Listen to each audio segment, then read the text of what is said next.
Hey, man, I just tell the truth.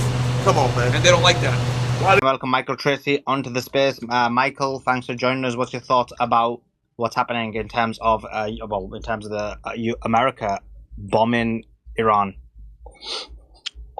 I hope at the least one positive takeaway people can come from this with is to really seriously reevaluate the information that you're consuming.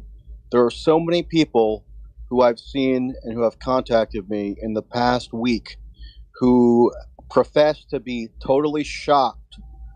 They're claiming that they've been betrayed, that this is contrary to what Trump promised in the 2024 campaign. Myron, one of the consummate bullshit artists I've ever heard on this app, just gave a whole spiel. Michael,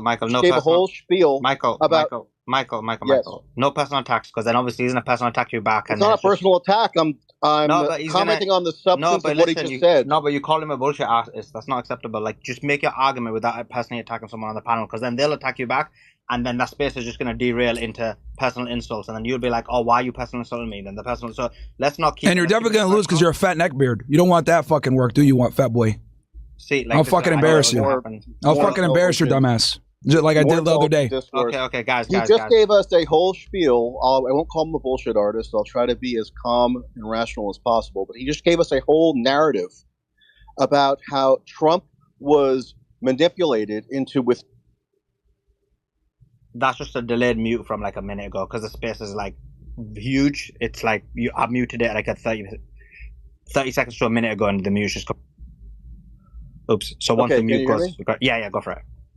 Okay, so Myron just gave us a spiel about how Trump was manipulated into withdrawing from the Iran nuclear deal by Mike Pompeo, and then that set into action the subsequent series of events that leading up to today.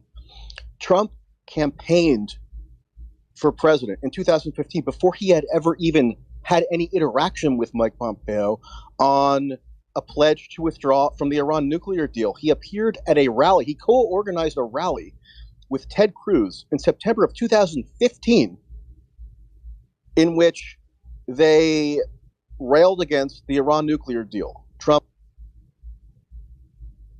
sorry, I've been muted again, and Trump said that that was going to be one of his signature initiatives to withdraw from the Iran nuclear deal. He then ramped up the bellicosity with Iran exponentially in his first term before Pompeo was ever even named Secretary of State. Was Pompeo an anti-Iran or Iran hawkish influence on Trump?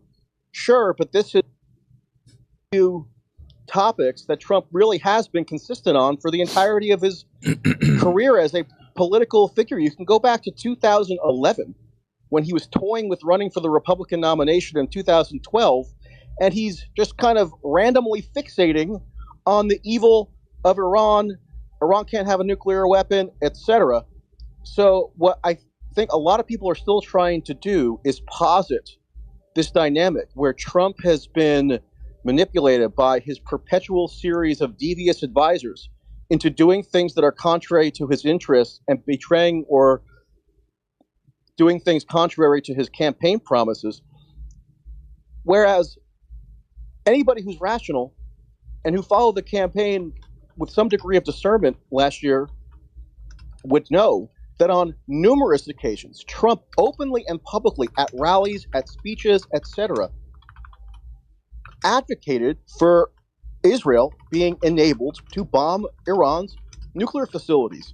One of the very first statements that J.D. Vance made at the vice presidential debate was endorsing a preemptive strike, exact quote, by Israel on Iran, and then the U.S. would loyally support Israel in that endeavor.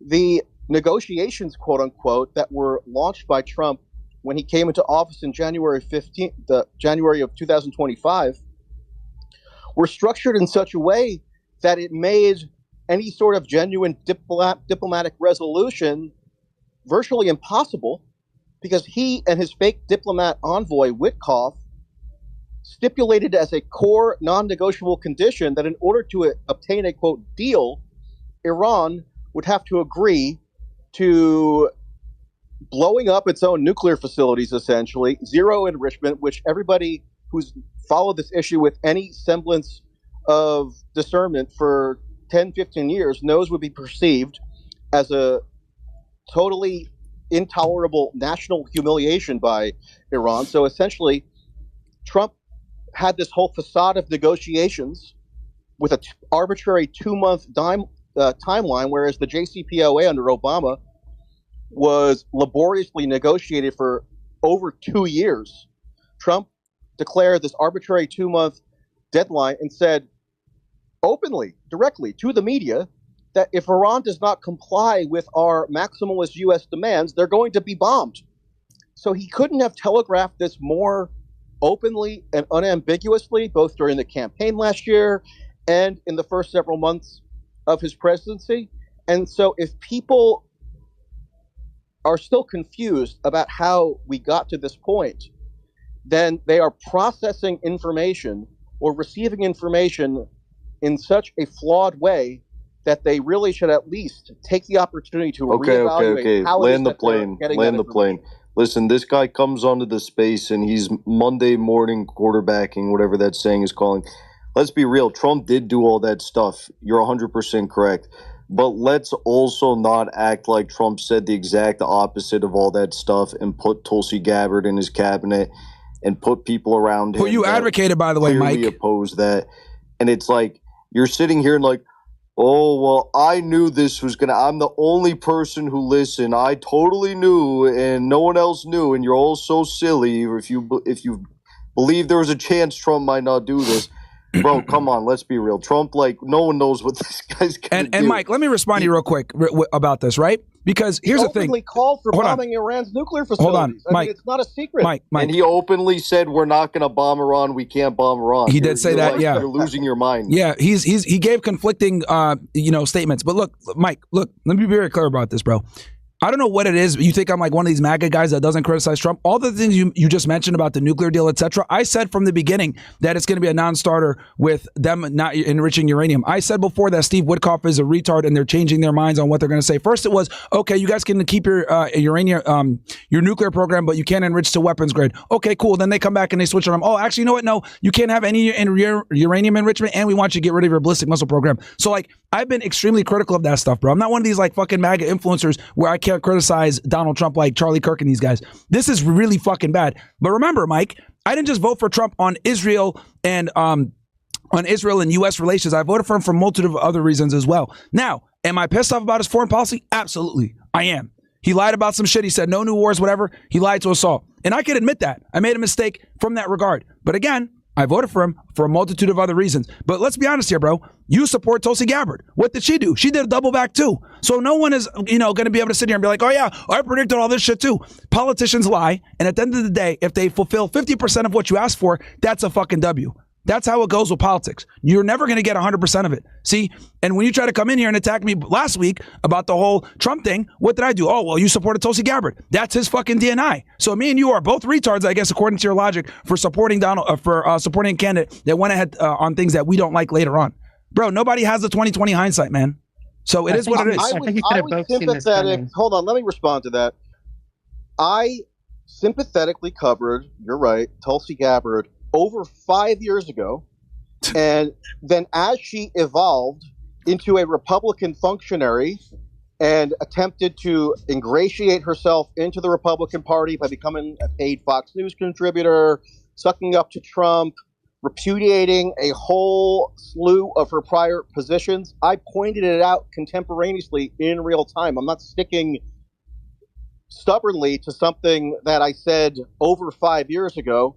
So if you want to do a referendum on what I was doing in 2019 and 2020, that's fine. I'm just saying for the record that in the 2024 campaign and then everything leading up to today, yes, this was very clearly telegraphed. You can point to vague slogans that Trump and his surrogates, like Tulsi Gabbard, who became one of his chief and most effective propagandists, along with Robert F. Kennedy Jr., you can point to slogans and platitudes that they rattled off in 2024 about how Trump was going to, quote, bring peace or you could point to Trump going to Michigan and talking to the imams and saying that they're going to bring peace to the Middle East, but those were never tangible policy prescriptions.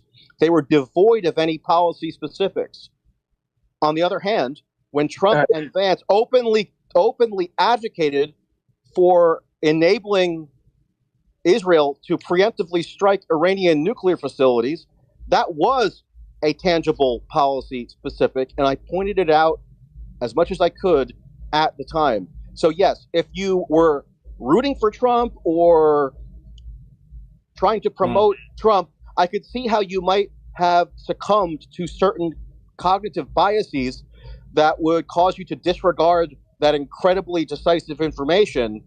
But for the historical record, for historical posterity, it was unambiguously telegraphed that this was an exceptionally likely eventuality, and people should just be aware of that. And if they find that confusing or surprising, or they weren't aware, I'm just encouraging Mike, you're to using reevaluate how they're absorbing political information. That's fine, but look, dude, you have the benefit of 2020 hindsight right now. They had 5 different rounds of talking. Okay, I get what you're saying. Hey, look, it was telegraphed, but they had 5 different rounds of talking. He said the week before the attack, I told Netanyahu to stand down, buy me some more time, and then he attacked anyway. And then when the attack happened, don't forget, Mark Rubio and Trump came out and said, we have nothing to do with it. Then once the Israelis came out and said, oh no, they knew about it. Then Trump comes in and says, oh yeah, we were feigning diplomacy, blah, blah, blah. So he's speaking out both sides of his mouth. It's very difficult to predict what was going on, especially when they had been spending several months, right, doing these talks. So again, you're operating with 2020 hindsight. You can sit there and say, oh yeah, this was telegraphed, whatever. Who cares? We got spilled milk. The problem is, where do we go from here? Because like I said before, I've been critical of this shit. I don't like what's going on because I'm one of these people that's able to look at Trump and criticize him on his foreign policy, because this does piss me off. And I don't like the fact that we're going to go ahead and get into a war with Iran, who now has nothing to lose. So, look, man, I get it. There's MAGA retards out there. I get it. I see your grievances. There's MAGA retards out there that will not criticize Trump, but I'm not one of them. It's not just a breaking news. Hindsight, though. Okay, Michael, you're just repeating now. I get it. You just want to keep bashing him, but it's just not cool. Right, breaking news. Trump sends threat to Iran.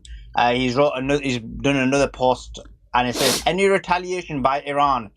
Yeah, see, like this guy, Mike, bro, he's one of these guys that didn't even vote. And he wants, what he likes to do is sit on his high horse and be like, ha, look, I told you. But it's like, bro, number one, you didn't even vote. Number two, I could play your game too. You supported fucking Tulsi Gabbard, and she was complicit in this entire situation, right? So this is a guy that likes to sit on his high horse and try to tell people like XYZ. Oh, I knew this was gonna happen. Motherfucker, you didn't even vote, bro. And then in this way, after doing what he did, it's kind of classic Trump kind of military posturing. But the important thing is they can't hold it. They can't do a ground invasion and hold Iran. So they can bomb Iran, certainly. But, Iran can also bomb the U.S. Assets in the region pretty significantly. And not just that, but Iran can cause a lot of damage to the global economy, which other people have pointed out here already. And so, Trump is really playing with fire, so to speak. And I think he's hoping they're just going to back. It's kind of like, it's like a kid who's going and kicking someone in the balls and just kind of running away and being like, all right, now we're even. It's like, well, no, you're not even yet. You're not in the clear yet. They're going to obviously respond to this and retaliate, and Trump is trying to preempt it, Can I say? Yeah. Truth, a question to you. In terms of